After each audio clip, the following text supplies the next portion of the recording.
Ja, ich muss bis zuerst Entschuldigung, als zum Schluss werde ich, wie gemeint, ein bisschen in Englisch reden. Es tut mir leid, normalerweise, wenn es über Skifahren oder Bergen war, könnte ich weiter in Deutsch oder Schweizerdeutsch, aber für das muss ich leider in Englisch. Also, so zum Anfang, to begin, I think, actually, well, this is the most sensitive thing on the planet. Okay. It's worth mentioning that sustainable lifestyles could be a slightly confusing title for the work that I do. You've heard over the last couple of days, or since yesterday afternoon, a lot about how you can use products and think about what they're worth beyond their initial use, or how you can turn waste into something more practical or valuable. That's all well and good, but it doesn't really take into account how far you can get with that product by itself. And really what the work that I'm trying to do at WBCSD is about looking at how that product or any product will fit into someone's lifestyle.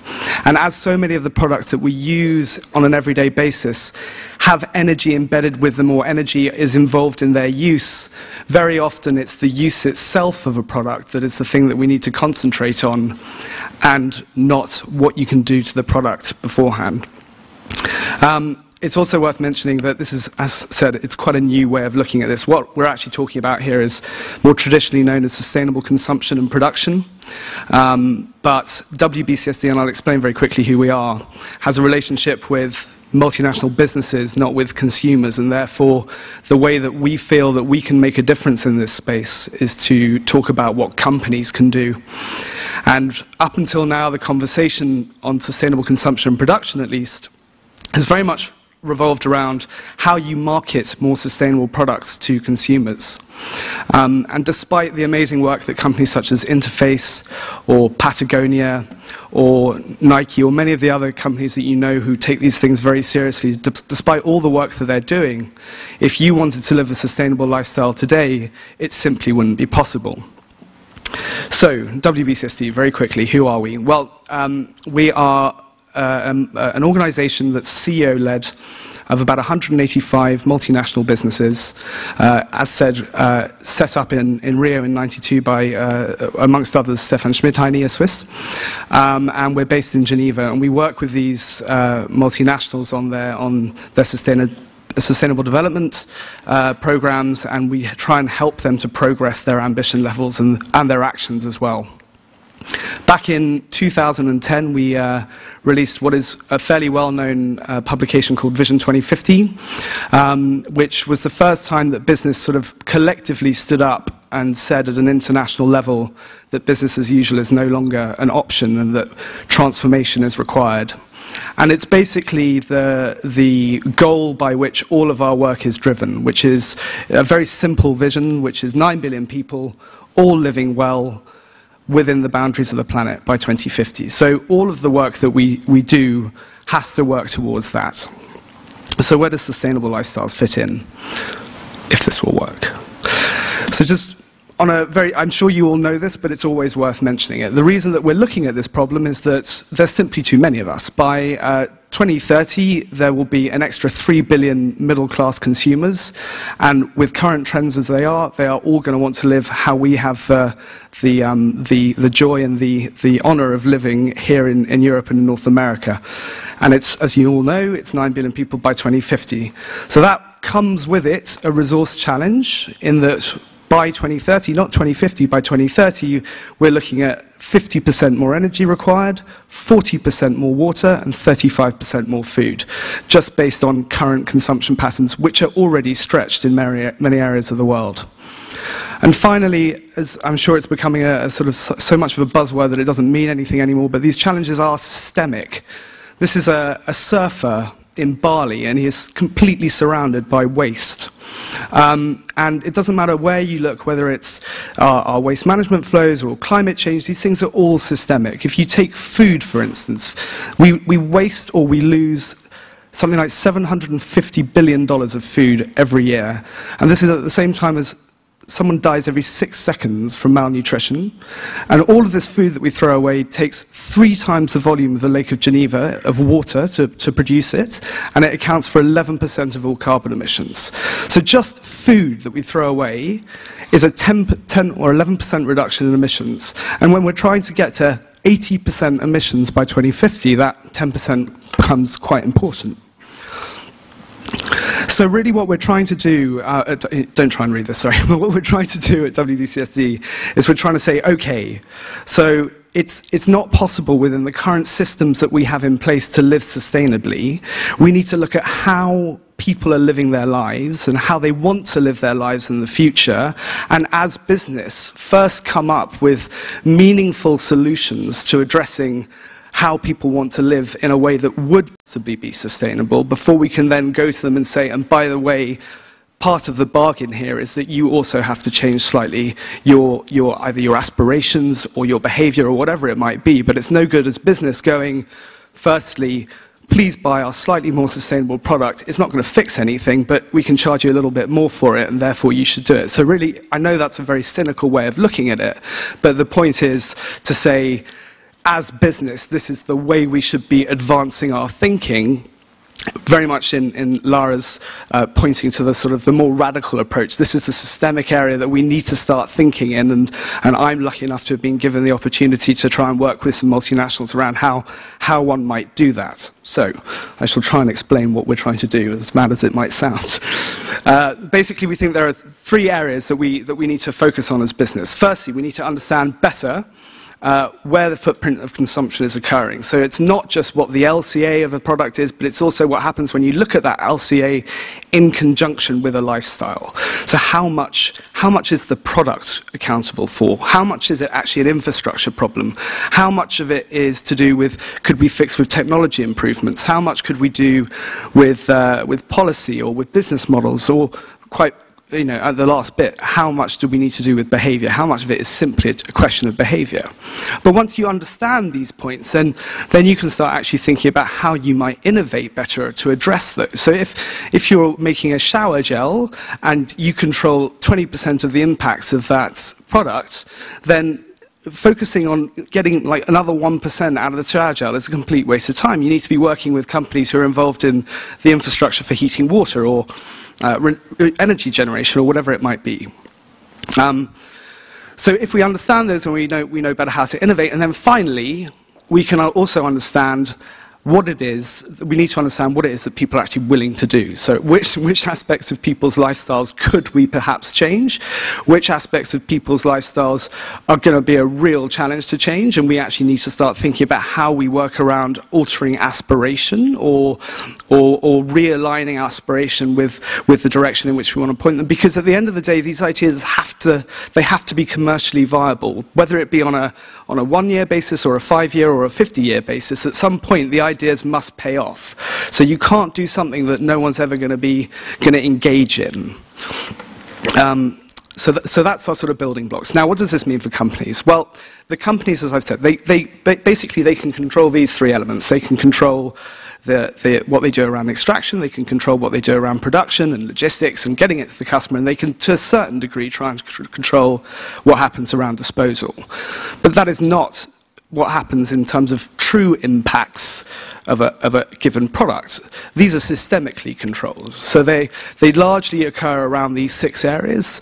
The impacts of our lifestyles are mainly, in fact, food, mobility, the home you live in, and the energy that you use, and then to a lesser extent, how you spend your free time, and what you have in your house, from appliances to chemicals to personal care to clothes, etc.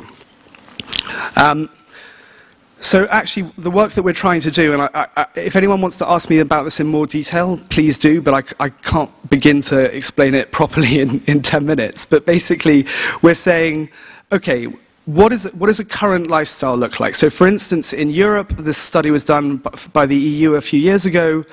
If you translate everything that you do into kilograms, including emissions and products that you buy and cars that you drive and whatever it might be, if you translate it into kilograms, your lifestyle is probably between 40 and 60,000 kilograms per year. as an average in Europe. And a sustainable level in Europe would be somewhere between 7 and 10,000 kilos. So that's a 6-fold reduction.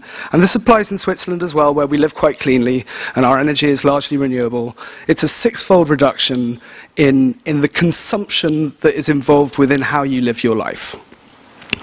So what we're trying to do is we're looking at that level of consumption and where it occurs, and what the products are that are involved, and we're saying, okay, how much of an improvement can we gain from playing around with a product and improving its constituents, parts, and that sort of thing, and what's left beyond that, and then we're starting to try and map where these improvement opportunities are beyond the product, because the companies that we work with are going to be doing everything they can to improve their products anyway. So there's no benefit to WBCSD helping them to think further about that.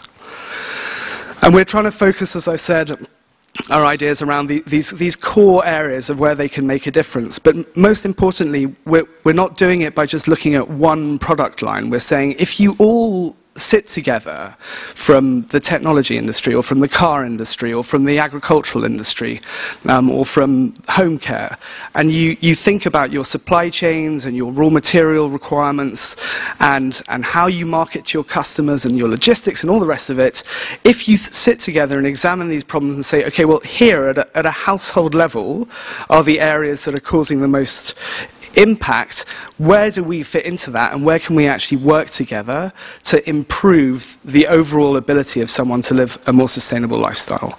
So I'm just going to speed up because I'm where time is short. So we're concentrating in 4 areas, just to make it easy, and now this won't work anymore, which is food and nutrition, mobility, the home as a system, so that's building materials, energy, waste and water, and finally household goods, which is, as I said, chemical products, personal care, clothes, appliances, and we're working. I was going to go into companies, but don't worry. And I'm going to very quickly just give you an example, because sometimes this all seems a bit fluffy. So I'm going to give one concrete example to try and explain to you how we're trying to effectively. We're looking at stuff that is possible today, but just figuring out a way to tease out the future from our current situation. So, for instance, if you look at the home and you look at just water and energy alone in the home, we in Switzerland pour clean drinking water over our heads in a shower every day. And there's a huge amount of energy in that clean drinking water. And it doesn't matter that it's renewable energy, it's still energy that we could have been using for something else. We then pour the hot water straight down the drain, and it goes straight out the house, and that's the end of it.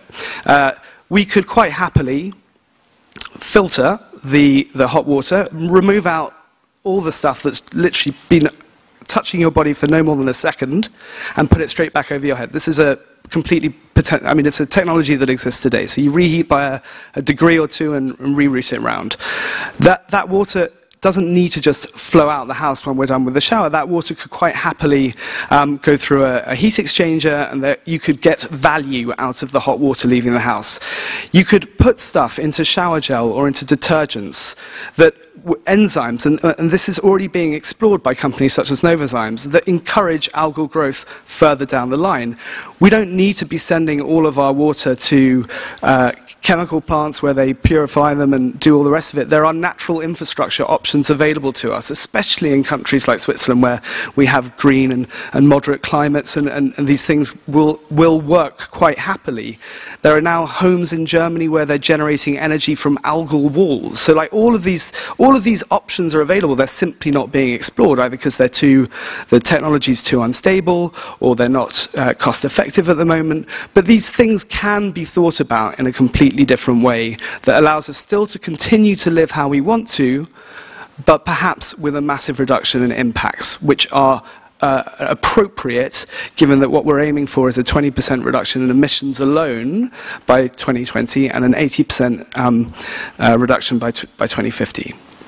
So just to close, I just thought it's worth sharing the very brave companies who've decided to go on this journey with me, but who really see benefit in starting to invest in ideas that will shape the future that we want, to quote the Rio +20 catchphrase.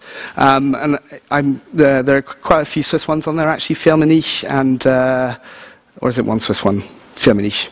But anyway, very glad to have the Swiss company there with us. And a last thing, because mainly the reason that I'm going around talking to open groups about a piece of work that is still not hugely formed, we're in the sort of the idea forming phase at the moment, is that I think it's really important that people start to think about this idea of consumption reduction in a far more innovative way that makes sense to business. So I have these key messages, but basically saying that if you think about it this way, about exploring where opportunities exist for business to do things differently, for transformation to be possible, then you're having a conversation that's about opportunity. It's about growth, development. It's not about constraint, which sends alarm bells through businesses' minds. It moves away from this idea of constraint. It talks about transformation. You can't talk about business as usual when you're looking at ways to do things completely differently. But most importantly is you can actually talk about this in a way that makes sense for all of your businesses. You can look at where you fit into a puzzle, where you fit into a lifestyle. So BMW, for instance, does not need to stop thinking about how it makes cars. It just needs to think slightly more broadly about where its cars fit into a mobility system.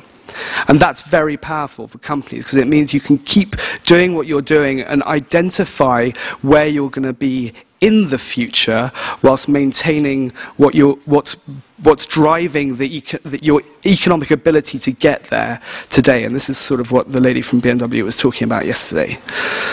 And so at the end of it all, just to re-quote my title, we're trying to use the innovative power of business to inspire and enable more sustainable lifestyles. And if anyone would like to know more about it, I'd be delighted to talk to them over lunch.